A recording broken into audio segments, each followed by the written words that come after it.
Team Fortress 2 is a game that's been around for nearly 2 decades, receiving community-created content every single year since its launch. And with this new content has come quite a few references being hidden within the game, by either the community or Valve themselves. And this trend raises an interesting, yet unanswered question. Just how many references are there in Team Fortress 2? Well, that's what I'd like to answer today. I'm going to go through everything in Team Fortress 2, from the cosmetics to the maps to the voice lines and more, to try and find as many of the game's references as possible. And trust me, there's way more than you think. Today we're going to be figuring out how many references are in Team Fortress 2.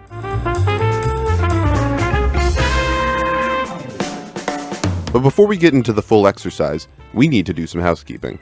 First, a reference for the purposes of this video is a specific, deliberate allusion to a piece of creative work, such as music, movies, memes, or other video games. The only exception is mythology, as it's sometimes too dubious to tell what was intended as a creative story versus what was intended as an actual retelling of historical events. This also means that references to real-life events or brands won't be included. This may seem like a cop-out, but if I include stuff from real life, it heavily blurs the lines on what even counts as a reference. Is the Heavy's football helmet a reference to American football? If it isn't, how specific would it need to be for it to be a reference to American football? Questions like this needlessly complicate the goal, so we're just going to axe real-life references altogether to avoid the strain. There's also only going to be one reference counted per franchise, so rather than counting all of the different Batman cosmetics as an individual reference, I'm only going to count all of it as one. Secondly, yes, this is a full video that finishes a series I started in the earlier days of my channel. Thought for a while that this topic deserved a full deep dive on its own, so this is that. Lastly, there is a strong chance that I will probably miss something. The sheer size of TF2 means that there's almost certainly going to be some obscure piece of lore that I didn't find in my overview of the game. So, if I missed a reference that you think should be included, please let me know in the comments. Alright, with all the housekeeping out of the way, let's get right into This video is sponsored by Stunt Bike Extreme. When I play games, I'm not always in the mood for a long, drawn-out experience. Sometimes I want to pick up and play a game where I can sit at my computer, get a few levels done, and get on with my day. For that kind of experience, Stunt Bike Extreme is a ton of fun. It's a simple yet enjoyable momentum-based platformer with dozens of levels to play and enjoy. But don't mistake simple for easy, as it's definitely not a bike in the park to finish each level. There's a variety of vistas to bike through with tons of secrets for maximum replayability. There's also a stunt and trick system so you can get more XP, which you can then use to upgrade your bike and make it better at traversing these levels. It all leads to a satisfying and enjoyable gameplay loop that makes it easy to pick up and play at any time in your day. Download Stunt Bike Extreme using the link in the description and try your best to be the best biker that you can. Thank you to Stunt Bike Extreme for sponsoring this video. The largest amount of references in TF2 come from the game's many cosmetics. At the time of me writing this, there's 1,890 cosmetics in Team Fortress 2. While not all of them have a reference attached to them, a lot of them do. So even though we're going to go through every single cosmetic reference in the game, it's not going to be comprehensive. I am not going to stop and tell you about every single reference individually, as we'd be here for multiple hours. So instead of wasting everyone's time, I'm going to highlight the specific references I think are particularly notable or interesting, while grouping the rest of the cosmetics into different categories to cover more easily. Without any further ado, let's start with the Scout. Due to being first, Scout gets to take a lot of the easy references that almost every single class in the game gets. Batman, Alien, Hotline Miami, Monday Night Combat, Ghost Recon, Venture Bros, and more are all covered here. We also get to knock out the entire Total War franchise, which makes me very happy because you have no idea how many of these Total War tie-in items exist within TF2. I genuinely believe more people know about Total War because of its presence in TF2 rather than the games themselves. It is ridiculous. That said, there's also a handful of more specific references that directly apply to the Scout. A lot of Jeremy's reference items are based around his speed, such as the Hot Heels referencing the die-cast Hot Wheels brand of car, or the Hermes referring to the Greek god of travel. A trend throughout all the cosmetics is that their references often try to relate with the class's characteristics somehow, whether it be through their in-game role or their out-of-game lore. Aside from that, there's also our first Half-Life reference of the video, as the Motley sleeves have the iconic lambda symbol hidden under the shirt. There will obviously be more direct Half-Life references in TF2 from other classes and categories, but Scout was the first class in the list, so he snipes the first reference to Valve's iconic series. Rattling off some more obscure ones, the Corpse Carriers based off of the Insect, Mutant, and Time Splitters, The spooky shoes are a reference to the iconic skeleton costume worn by Johnny in the Karate Kid series. The school nuisance is meant to resemble Jimmy Hopkins from Rockstar's Bully, and the description of the Boston boom ringer features a parody of LL Cool J's I Can't Live Without My Radio. Overall, this brings us to 44 new references to start off our counter. Soldier's general theme is the military. The vast majority of these references pertain to some famous military character, obviously taking the concept of a soldier class and running with it. There's the close quarters cover resembling Metal Gear Solid Snake, the nuke referencing Duke Nukem, and the first Quentin Tarantino reference in the form of the Screaming Eagle, resembling the main character of Inglourious Bastards. There's also the War Blunder, which is a reference to War Thunder, a game that is in fact not the sponsor of this video. For more unique references, you're going to have to look a little deeper at a few of these cosmetics. Ground Control is a reference to David Bowie's iconic phrase from Space Oddity, while also featuring a hidden reference to the Idolmaster game series. 2 classes in, and we can already use TF2 as a bridging point between Idolmaster and LL Cool J. Truly the greatest crossover in gaming history. Soldier can also wear the dancing dough, an obvious reference to adult film star Ricardo Miles and his insane dancing abilities that blew up on the internet in the late 2010s. My last honorable mention goes to the Fu Manchu, which derives its name from the Fu Manchu beard, which in turn derives its name from a villain in a series of books by Sax Romar. All in all, Soldier adds 40 more references to our count, meaning that we already have 84 total references to various pieces of media after only 2 classes. Moving on to Pyro, they're the class that's easily got the most varied collection of references packed within their set of cosmetics. The only real through line between these is that of famous scary monsters and cryptids. We've got the Black Knight, the Black Mage, and even the creature from the Black Lagoon. All sorts of colors in this selection. More generally, there's the Nazgul, Cthulhu, the Blob, Bozo the Clown, and my personal favorite, Mr. Quackers, a reference to the real-life, actual, 100% factual existence of Disney-branded gas masks that were created during the Cold War for the event of a bombing. This is real. This happened. And there's a TF2 cosmetic referencing it. For some less scary stuff, there's Carmen Sandiego, Sherlock Holmes, the Fire Nation soldiers from Avatar, the song We Built This City by Starship, and Rosie the Riveter. Out of all of the different sets of cosmetics, Pyro definitely has the most scattered of them all, fitting of the Pyro himself. This leaves us with 34 new references to add to our total, leaving us with 118 total references so far. You would think that Demoman's references would all pertain to explosives, or maybe Scotland as a country, but that's not really the case. For the most part, Demoman's references pertain largely to African American characters and culture. There's Django, the Nutty Professor, Frozone, MF Doom, Blade, and Jimi Hendrix. Weirdly enough, the cosmetic based off Dr. Facilier from Princess and the Frog went to Spy. For some reason. You would think it'd go to Demo, or even Medic before it got to Spy, but whatever. There are a few cosmetics based off Demoman's explosiveness, however. He's got the Bomberman helmet, some shoes referencing Minesweeper, and a reference to The Hurt Locker, a movie which features explosives very prominently. Last but certainly not least, we've also got our first Breaking Bad reference, in the form of a cosmetic referencing big spoilers and an even bigger explosion. This means that we won't be counting the much more iconic Breaking Bad cosmetic that'll show up about 2 classes from now.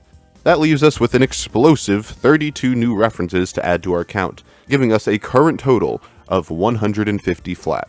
Heavy is the TF2 mascot, so his collection of references is fairly broad, similar to Pyro. There's more cosmetics here referencing American media than anything to do with Russia.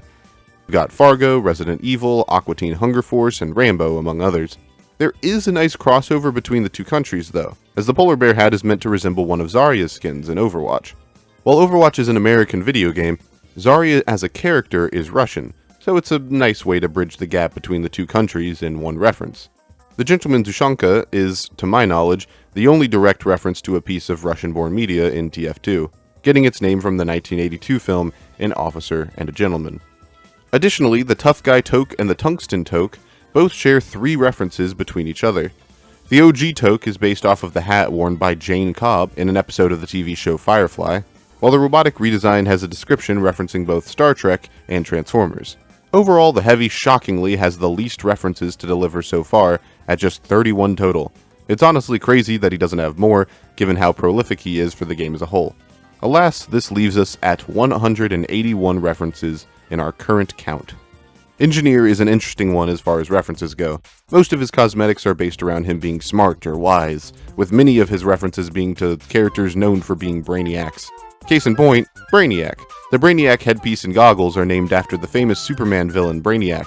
It was news to me, but it was this character that served as the origin for the word Brainiac itself, which was then added to the Oxford English Dictionary in 2002. This also makes these two cosmetics our first Superman references, knocking that franchise off of the board. There's also the Googly Gazer, an attempt to mimic the mad eye of Alastor Moody from the Harry Potter franchise, another character known for being insightful and smart. Off that same branch is the Wise Whiskers, meant to reference Master Roshi from the Dragon Ball series. I kind of enjoy the idea that these cosmetics imply Engineer isn't just brain smart, but he's also full of wisdom as well. It'd be cool to see him get an Uncle Iroh beard cosmetic someday. I think it would fit him well in this role. Getting some easy ones out of the way, there's the infamous Mario reference, which is just a one-to-one recreation of the plumber's iconic hat, as well as a small mini-NG based off the Mario vs. Donkey Kong games. I counted these as two separate references, one for Mario as a franchise, and one for the Mario spin-off Mario vs. Donkey Kong, which I think is different enough to count as a separate franchise. There's also the Pip-Boy, an obvious reference to Fallout, and the Cabinet Man, which is named after the similarly named song by Lemon Demon. Also, this cosmetic is based off of Woody from Toy Story, because, cowboy. That's 30 total Engineer references, bringing our total to a whopping 211 different references. The next three classes are going to go by much more quickly, as there are sizably less references between the three of them due to their relatively limited pool of cosmetics. Medic's references are mostly to doctor characters, but frankly it's sorely disappointing how few of them there are. He has easily the least amount of references specific to him in the entire cast, with the most interesting ones being his set of Doctor Who mists, his Hannibal Lecter sect, or his Ghostbusters goggles. Medic rounds out the bottom of the leaderboard with just 13 new references. Sniper is at the top of the bottom, having the most new references out of the three slackers. The most interesting ones here are from Little Shop of Horrors, Robin Hood, and Sons of Anarchy. Also, he has 4 different Crocodile Dundee cosmetics, all from different updates, giving Sniper the record for the most exclusive cosmetics dedicated to one piece of media out of anyone in the game. His references total out to 18. Spy is the biggest missed opportunity in the entire cast, having only 15 references to his name. While most of these do have a connection to Spy as a character, as they're based around assassins or detectives, it's still a huge missed opportunity in my opinion to not have more of these killers represented through Spy. Give him a Sly Cooper eye mask or a Puss in Boots reference or something, anything. The man deserves better. My favorite references here are the hat based off Sam from the Sam & Max games, and the Zorro mask and matching shirt. Finally, we have the all-class cosmetic, which I'm going to breeze through for the sake of brevity. Because these can be applied to every class in the game, there isn't much in the way of interesting connections to be made here. I'm not going to go in detail about any of these, most of them are fairly obvious if you look at the diagram. Though my favorite one is definitely the Scribblenauts cosmetic, because just look at it. All of this gives us our grand total of 282 references from TF2's cosmetics alone. Take a good long look at that number. Keep it in your mind. Remember it. Because I'm not going to tell you how much more there is before we get to the end. I'm just going to show you each and every reference that can be found everywhere else, and we'll add it to the mystery count. If you thought the cosmetics were crazy, I assure you, you haven't seen anything yet. Here's a list of every achievement in the game whose name features a reference that we haven't covered yet. This selection is where you'll find some of the most obscure references TF2 has to offer.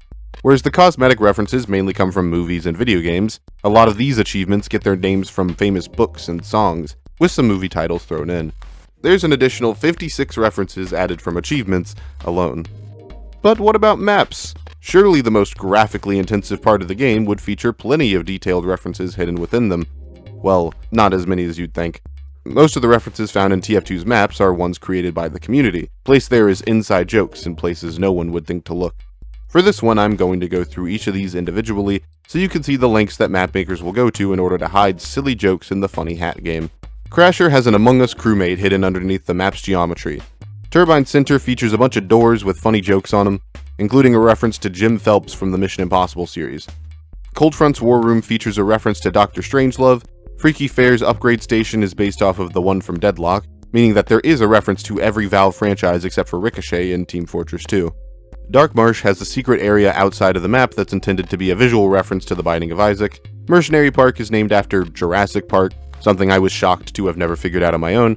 The underworld mechanic in Spooky Ridge was inspired by the Upside Down in Stranger Things. Bread Space's name is a pun off of Dead Space, as a reference to the survival horror series by the same name. It also has a Futurama reference. Corruption was inspired by both the game Outlast and the movie Shutter Island. Embargo features, believe it or not, the first Counter-Strike reference we've covered so far, as this restaurant is a reference to a map from Counter-Strike 1.6. Ioduct features the Da Vinci Vitruvian Man, but with Demoman filling the role of the titular man. Ghost Fort has a Marasmus voice line that references this musical. Shark Bay has a boat in its harbor named Orca, named after the boat in the movie Jaws. Synthetics Toastmaster has a line where he says, "Welcome to Die," a reference to Magneto in the 1992 X-Men arcade game. Soulmill features references to a bunch of horror media, including Evil Dead 2, Saw, and Until Dawn. Galleria decided to put the reference team on its back and inflate the counter artificially, as it contains 9 references all on its own, with most of them being found in the movie theater's posters. Watergate features graffiti with the number 24601, a reference to the prison number of Jean Valjean, the protagonist of Les Mis. Skirmish's security room features a sign that states, "If you see any farm animal wearing fancy attire, do not open," a clear reference to Five Nights at Freddy's. And lastly, the zombie infection map Devastation contains a depiction of the 9-inch Nails logo, as well as turret designs reminiscent of the Talos Principle and Serious Sam. That gives us a grand total of 33 new references found in the entire map pool of Team Fortress 2. You'd think there'd be more, but alas, map makers are probably too busy worrying about sniper sightlines to figure out how to sneak an obscure reference to the sleeper hit 2008 platformer De Blob into their TF2 map. Anyways, add that 33 to the mystery total, and let's keep going. Next we have voice lines. Yes, believe it or not, there are a bunch of voice lines that are taken directly from other media. This video is already long enough, so I'll spare you having to listen to every single voice line reference in the game, but here's some of my favorites. I am melting! He's already dead! He's already dead! Marasmus talks about guns like you ain't got none, mortals. That's because I sold them all! In total, there are 24 voice lines for us to add to our mystery total, as we move on to the final category, weapons and taunts. You may be surprised that I saved this for last, but the amount of references stemming from various weapons in the game isn't as large as you might think. Furthermore, a lot of them already got sniped by the cosmetics section, as many of the promotional weapons also had promotional cosmetics to go with them, such as the Widowmaker having a Deus Ex-style arm bundled with it. That leaves us with just 8 weapon references left, which I'll quickly run through now. The Sun on the Stick and Sharpened Volcano Fragment are both from the video game Rift, being the only promotional content from that game. The half Zatoichi is a promotional item from Total War, because of course it is. But its name also references the character of Zatoichi, who is a famous fictional character of Japanese origin.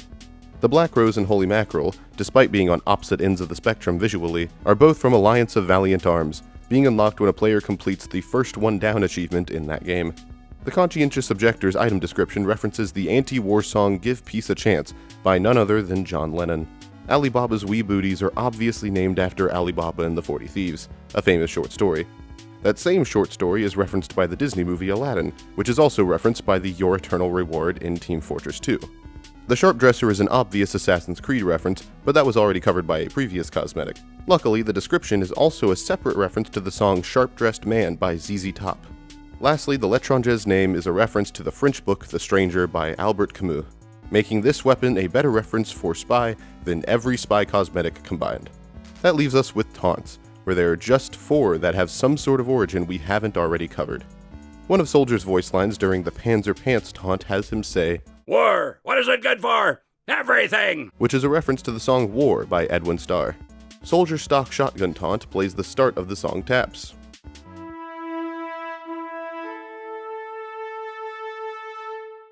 The taunt for the Killing Gloves of Boxing is meant to resemble Mr. Sandman's Dreamland Express pattern from the old NES game Punch-Out! And lastly, the Travel Agent taunt for Spy references the Gadget Copter from Inspector Gadget, making it the last taunt reference in the game, and the last reference for us to go over in our search. This means the grand total of individual fictional franchises referenced in Team Fortress 2 is 407. Over 400 different pieces of fictional media are represented in Team Fortress 2. For comparison, in Fortnite, a game widely regarded as the largest crossover in history, there have been just 250 total collaborations at the time of me writing this. And that's counting repeat collaborations like Spider-Man and real people like Travis Scott, instances we did not count for TF2. This means that TF2 references more individual franchises than the largest crossover event in the history of fiction, a fact that is both terrifying and still completely unsurprising. Although I do suppose it's fitting. After all, TF2 is, at its core, a game that references Quake for most of its foundation and game mechanics. It's only right that it also manages to contain references to over 400 other properties, making it one of the greatest crossovers ever made. Thank you for watching, and I hope you enjoyed.